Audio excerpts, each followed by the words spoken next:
Gervonta Tank Davis, is my prediction that Gervonta Tank Davis is going to weigh in on the night of the fight against Jake Paul, knocking on 160 pounds. Don't be surprised if he's 157 pounds, something like that. You guys see this footage?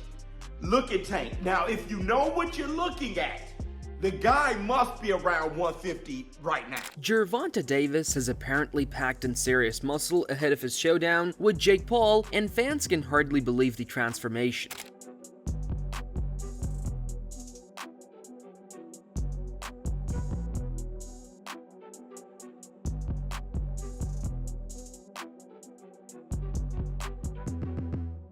Photos and clips from training camp show the lightweight powerhouse looking noticeably bulkier than usual, suggesting that Tank has been adding size to deal with the massive weight difference he'll face in Miami on November 14th. The 10-round exhibition bout is set for a 195-pound limit, a staggering number for Davis, who has spent most of his career fighting around 135.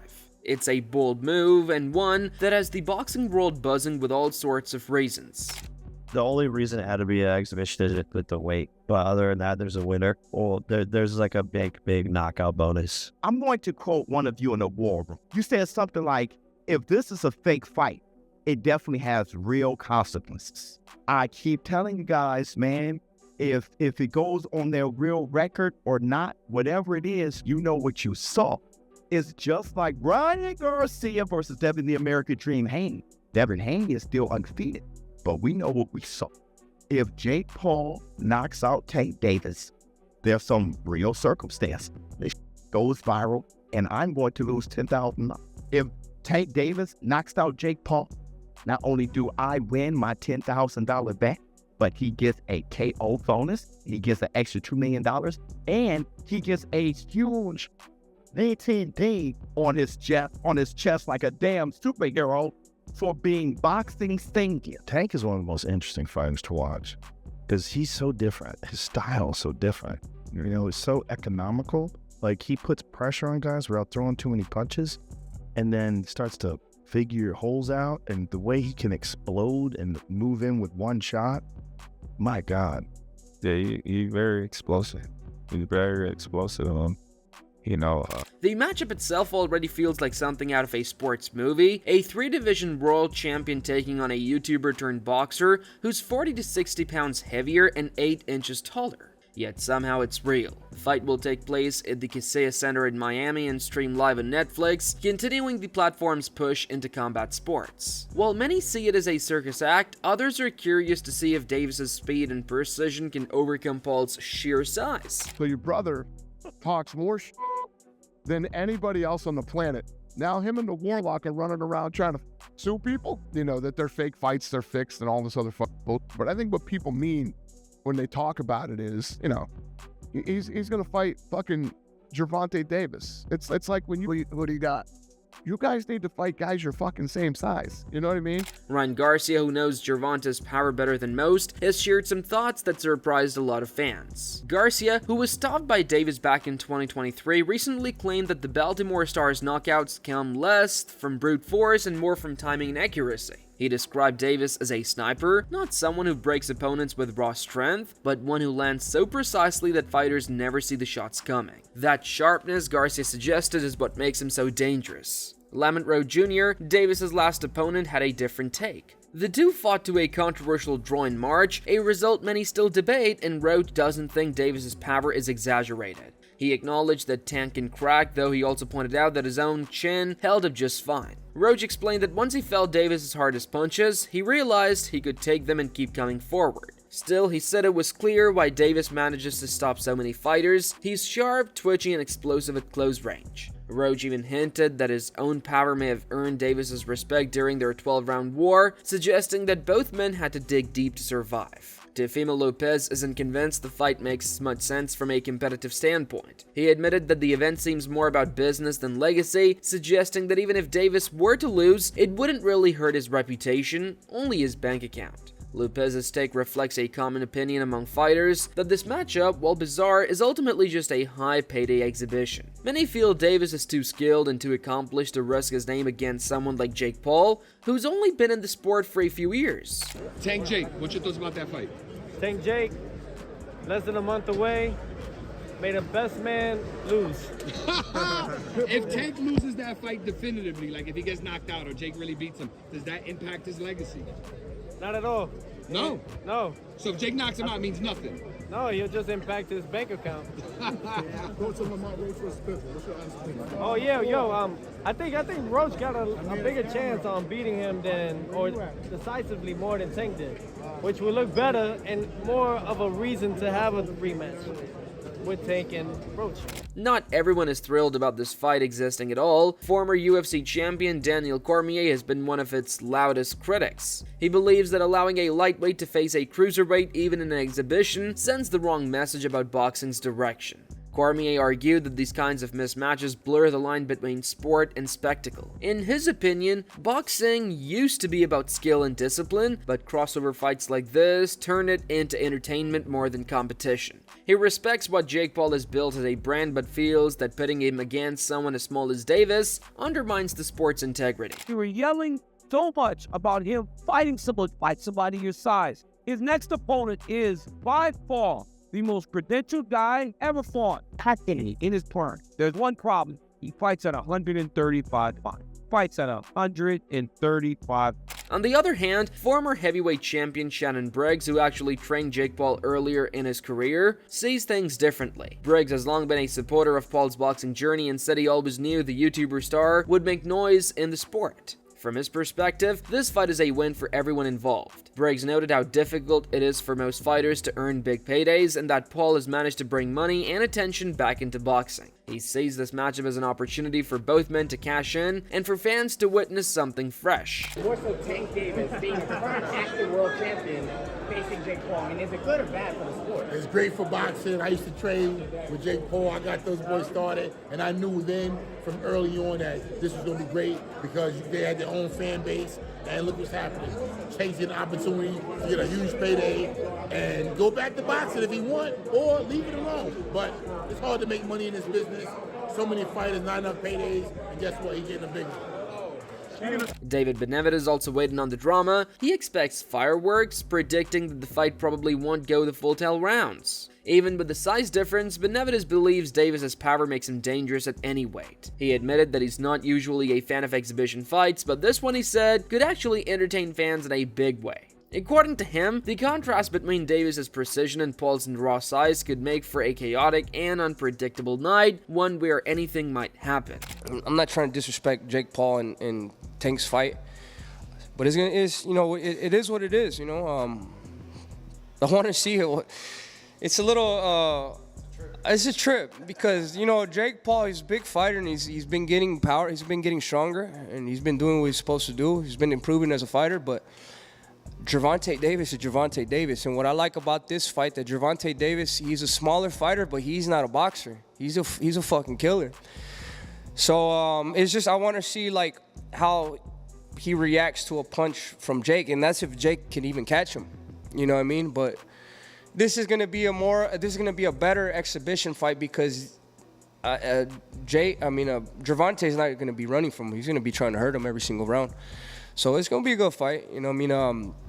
But as for the exhibition fights, I'm not thinking about any exhibition fights. I'm thinking about getting these world titles, and then if there's an opportunity, maybe in 5-10 years, and we'll go down that route as well. Yeah, it's just knowing how long Tank's been in boxing, and like, I know how it is when you guys step in the ring, whether it's an exhibition or not. Like, once you get touched, it's like you see red and you're like, okay, let's go. And like, that's where I think like he's not. Sometimes what if there's the only question is what if a flush punch lands from 200, because Jake is gonna weigh 190, but he's gonna be 210 on a fighter that's 150, 140. You know what I mean? So, and there's, what is it gonna be, 12 rounds? Yeah. That I'm not sure. I think it's 10 ounce, but they're trying to lower the glove size. It was 12 ounce gloves. They're trying to lower the gloves to like 8 or 10. So I mean, if it's 8 ounce gloves, I mean, it goes both ways. You know what I mean? Jake Paul, because those 8 ounces are small, bro. They're really small. So we'll see. I mean, it's gonna be a good night of boxing. I mean, it's good for the city of Miami, and then we'll see who's on the undercard. But we ain't hating on it. I mean, it's good for boxing, and hopefully we get a knockout. Eddie Hearn didn't share that optimism. He's baffled that Davis would risk so much by taking a fight like this while still in his prime. Hearn recalled that there were even talks at one point about Jake Paul possibly fighting Anthony Joshua, which in his eyes would have made much more sense from a physical standpoint. Instead, Davis, a much smaller man, is the one stepping up. Hearn thinks the decision is strange and potentially damaging to Davis's career, and while the payday might be huge, he doesn't see how the fight benefits Tank in the long run, calling it more reckless than strategic. Big news, Gervonta Davis versus Jake Paul. Not a real fight, an exhibition fight, November the 15th. Yeah, I mean, it's interesting going from heavyweight to lightweight very quickly. We knew that Jake would potentially take a fight this side of the year. I think I was the first one to say about 3 or 4 months ago that fight was agreed between Gervonta Davis and Jake Paul. I wasn't expecting it to be announced today, but it is what it is. I'm not, I've had a lot of media asking me my opinion of it today. It is what it is. I think on one side you have to understand the business of it. I hate these exhibitions. I hate these 14-ounce gloves. I don't know what it's going to be, but you've got Jake, who's a 210, 220 pounder fighting a 135 pounder. Bit weird, but at the same time, I can't be a hypocrite and say, if you're Gervonta Davis and you're being offered 20, 30, 40 million, whatever the number is, and you're getting 7 or 8 to fight Lamont Roach in a 50-50, what are you going to do? I mean, maybe the kid's half checked out of the game anyway, So I think as long as we kind of established it's not boxing and it's just this entertainment thing, then I get it. But I think it probably, a lot of people are saying, do you still want to fight him? Anthony. It's like, we never really wanted to fight him. We were never really looking for the fight. We were approached about the fight and we would have said yes. Whether they actually ever wanted to fight him or whether it was just, for a bit of clout. But if he did want to fight, probably does change things a little bit now because, if he gets beat up by Gervonta or, I don't know, I just don't know what's going to happen. But that's the freakiness of it. So I can't really knock it, but it's just not really for me. Meanwhile, former world champion and boxing commentator Tim Bradley has a more sympathetic take. He believes Davis might be playing the long game, thinking about life after boxing, but Bradley speculated that this matchup could be part of Davis's farewell run, setting the stage for retirement by the end of the year. He even floated the possibility of a massive final bout against Manny Pacquiao, a dream fight that would generate enormous buzz. In Bradley's eyes, the Jake Paul event isn't about legacy but about securing a few more blockbuster paydays before walking away for good. With his kids hanging out, singing Kumbaya songs. This is it. One of them right here. I think he gonna have 2. This is one. The next one gonna be Manny Pacquiao, I think. And then I think that's when he gonna get up and he gonna say, bye boxing, thank you so much. Yup. And guess what? They gonna be, 2 years from now, they gonna be saying, Tank Davis. Do you know who this is? Yeah. This is the Hall of Fame. Yep. Tank Davis getting in the Hall of Fame. I don't give a damn what anybody says. Adding to the noise, Nate Diaz, who once fought Jake Paul himself, kept things blunt. The MMA legend doesn't see Davis doing much damage to Paul, mostly because of the size gap. Diaz, who lost to Paul in points in 2023, said that fighting someone that much smaller wouldn't make sense for him either, but he still called the matchup entertaining. Despite his skepticism, even he admitted it's one of those fights that people can't look away from, no matter how absurd it seems on paper. I gotta ask you, Jake Paul versus Gervonta Davis, does Davis have a chance? Gervonta is a great boxer, but he ain't gonna be. So you got Jake Paul by knockout, or? No, I don't got anybody, but I don't think. He's just too small. It just.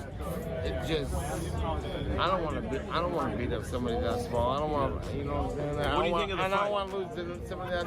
There's no point in the fight. It's a great fight, actually. You think I'm it's not a good hating fight? on the fight, but I think. My thoughts on it is let's watch and see what happens. Ryan Garcia said his boxing is turning into WWE. Yeah, with that type of matchup. Do you agree?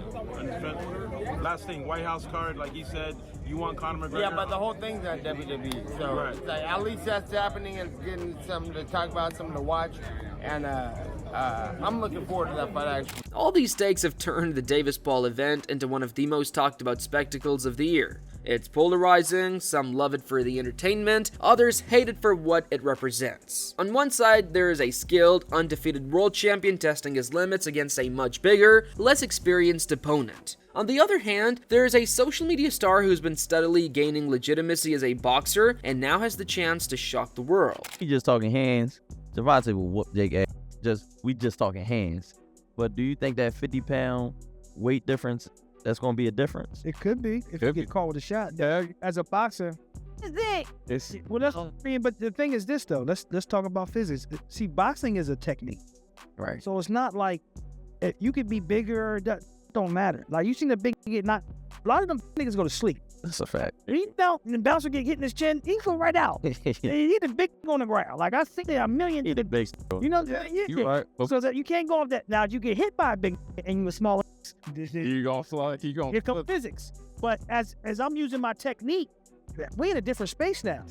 Big guy, I got something for that. When you throwing, I'm saying differently. Yeah, now it's time for technique.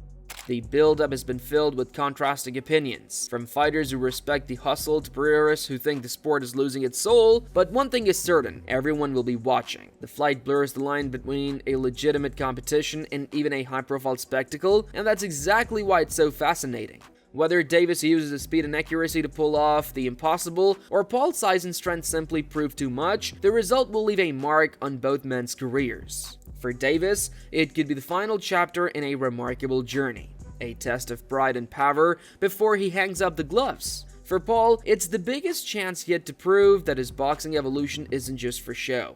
And with all the debate swirling around it, from Garcia's comments on precision over power, to Roach's balanced view, to Lopez's dismissal, and to the wild training alliances and retirement theories, the countdown to November 14th feels bigger than any ordinary exhibition.